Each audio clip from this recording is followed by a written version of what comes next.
Hey, and welcome to episode 4 of The Driving Force, a production of the Louisiana Transportation Research Center. My name is Todd Blunt, and I'm joined today by my co-host, Garrett Wheat. Hello. Hey, Garrett. We are thrilled that you have joined us for this journey. We are highlighting all kinds of exciting projects and amazing people here at LTRC. We work every day to drive change in Louisiana transportation. For the past 38 years, LTRC has merged the resources of Louisiana's state government and Louisiana's awesome universities to identify, develop, and implement new technology to enhance our state's transportation system and beyond.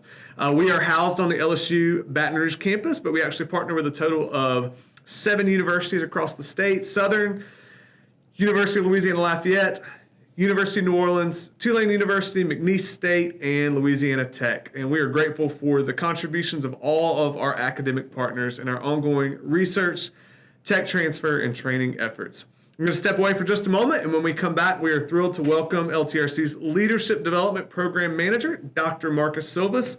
Marcus is doing great work to train DOTD leaders across the state. He's going to tell us what he does, how he does it, and why it matters so much in just a moment. We'll be back soon.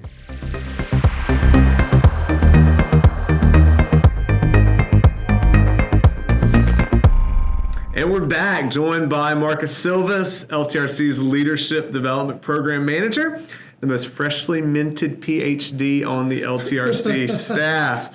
Well, Marcus, tell us a little bit about your background and the path that brought you to LTRC and into your role as our Leadership Development Program Manager. How'd you get here? Wow, well, thank you for having me first and foremost. Now I have about 10 years of state service. So I started at the Division of Administration of Human Resources and as an intern and as an employee. Did 4.5 years as a recruiter for Louisiana State University, and now I'm here. So I'm excited to be here. Currently, I am the Leadership Development Program Manager. I travel around the state to teach leadership courses. There are 4 courses that I teach: Foundations of Leadership Development, Emotional Intelligence, Organizational Culture, and a combined course of Managing Across Generations and Transformational Leadership. So what I do is I teach those courses, but I don't just teach the courses. I also interact with employees from around the state, listen to what some of their concerns are, and I am one of the advocates at DOTD to try to enhance the employee experience. Awesome. Yeah, that sounds great. That actually kind of starts diving into this first question, that a lot of people outside of the transportation community don't really understand what a leadership development program is, or they think like, DOTD, don't y'all just fix our roads and bridges or cause potholes? Like, what are y'all doing with the leadership development course? What does that look like? How does it work? But more importantly, like, how does what you do contribute to the overall mission and effectiveness of the workforce? Yeah, DOTD is comprised of a lot of different skilled employees in all different fields. So it is amazing to be a part of this organization. But one of the questions that I do ask when I'm talking to my employees is, what would a team be like without a great leader? Someone without the proper leadership skills and training in order to lead your team to be innovative and get things done in an efficient manner. And so, when we have these discussions, people understand what it's like to not have great leadership. So this course is to enhance the leadership qualities and capabilities that people already have and put them in positions to properly lead a team whenever they are in those hierarchical leadership positions. Mm-hmm. So it's taking those qualities and making them shine as bright as possible so they can lead teams effectively. What kind of things are you hearing when you're talking to employees around the state? What are some of the gaps that you're trying to fill and some of the needs you're trying to address as you kind of get that feedback and consider how you integrate it into your courses and then just to your interactions with employees? Well, first thing, people appreciate the fact that we do have a leadership program where they are essentially required to take the leadership courses, but they appreciate it. Some people who've had previous employment will mention that, we didn't have these type of leadership courses while I work, so it's really good that you offer these courses here. But one of the main things I think people are looking for more of is recognition. Because people come into the workplace, they do a lot of great work for DOTD, and we need to recognize those contributions more. I don't think people, the public understands the amount of hours some people put into their job. A lot of people are working nights and weekends to make sure that the public is able to go from point A to point B efficiently and safely. And we need to do a better job of recognizing people for their contributions to our safety overall. About how many people do you interact with in the course of a given year across the state? It ranges from about, just from the training courses, I would say somewhere in the 300 to 450-ish per year, somewhere in that range. Wow, that's impressive. Yeah.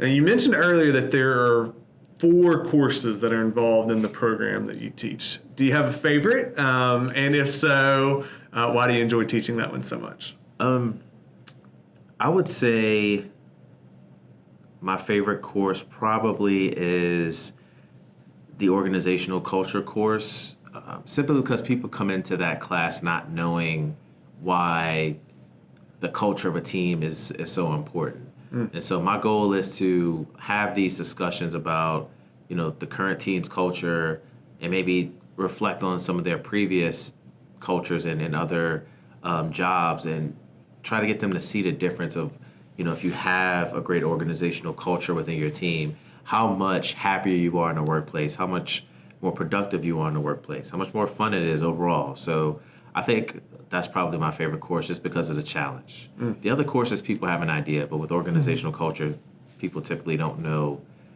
well, hey, why am I here for this?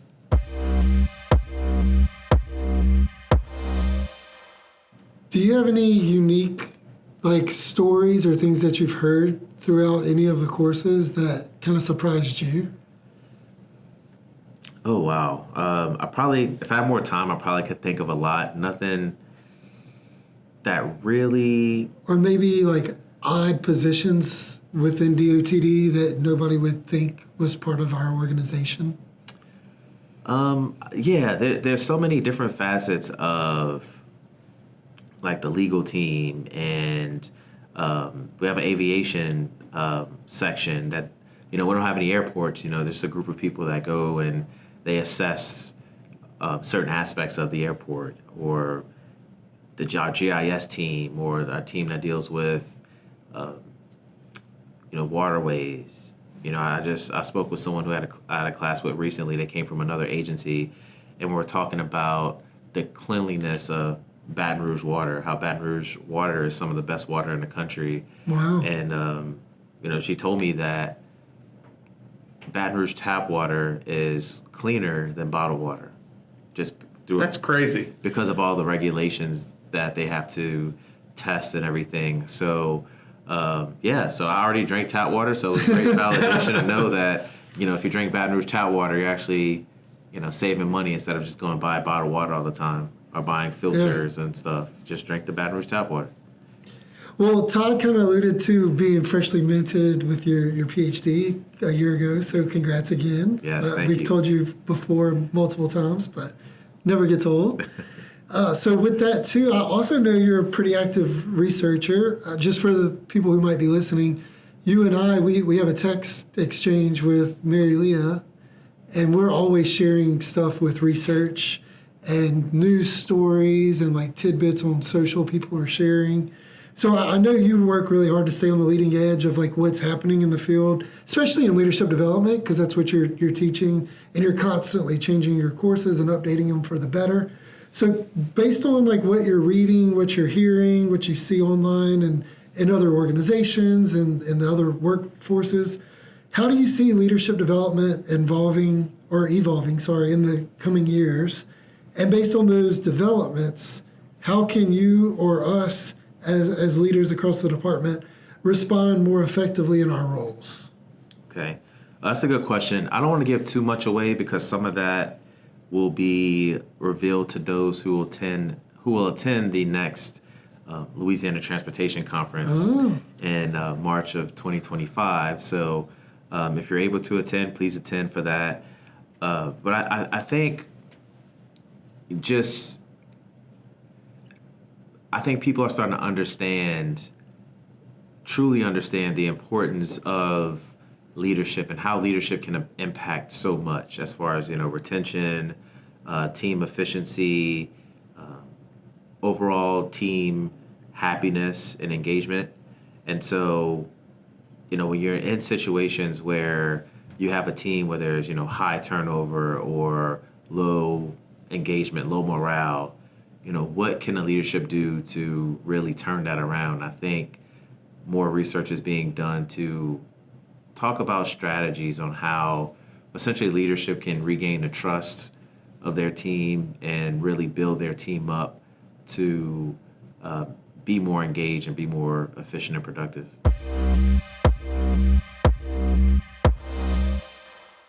Well, thanks, Marcus, for sharing with us how you're investing in leaders across Louisiana through our leadership development program. We appreciate your curiosity and your creativity in helping our state's leaders be the very best that they can be. But before we go, I want to have some fun with you. All right. And put you in the hot seat for a few final lightning round questions. So, Garrett, why don't you kick us off? Yeah, I'm going to start off kind of easy on you, kind of an either or, but who wins a league championship first, the New Orleans Saints or Pelicans? Ooh. I would say the Saints will win another Super Bowl before the Pelicans. The Pelicans, compared to other NBA teams, is a small market team. So unless we draft someone like a Giannis, unless Zion Williamson becomes invincible and doesn't get injured, then I think the Saints will have a shot to win their second Super Bowl before the Pelicans can win one. Okay. Yeah. All right. Kind of a two-part question. As a self-proclaimed foodie, what city in Louisiana has the best food other than New Orleans or Baton Rouge? Oh, Lafayette, hands down. Okay. Lafayette is up there. I think the argument should be New Orleans or Lafayette. Okay. Baton Rouge is up there. Baton Rouge has a lot of variety, but I think if you go around and survey people, it will probably be between New Orleans and Lafayette for sure. I was just including Baton Rouge because that's where you live. Yeah. And because you grew up in New Orleans, so. Yeah. The second part of that question is, other than Louisiana, what state in the U.S. has the best food? Oh, man. I've had great food in different cities in Texas. Texas barbecue is really good. Wow. Shots fired. I've had good food in Memphis. Actually, Memphis barbecue is the best barbecue I've ever had. I've had lobster rolls in Maine. That was the freshest. I took a bite out of the lobster roll and I vocally reacted involuntarily because of how fresh and amazing that was. So it's hard to say. There is great food everywhere. If you don't travel very much, you think every place outside Louisiana doesn't use seasoning, but that's not true. Every city has their niche from what I've come to find. So I've been able to find good food everywhere. So that's hard to say. Okay. And then you just kind of alluded to how much you like to travel.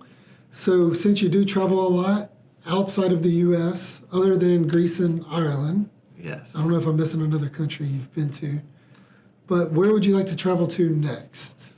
Ooh, so many places. Ireland will be next year, and then Canada's on the list, Australia's on the list, South Africa, Egypt, Morocco. Wow. So many places. And Japan's on the list as well, so a lot of different places I want to go to. Come to Marcus's classes so you can go to all these places. Yeah,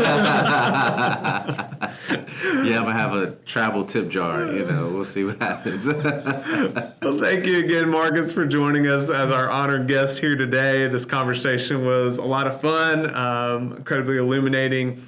So we're going to take a quick break before we wrap things up in just a moment.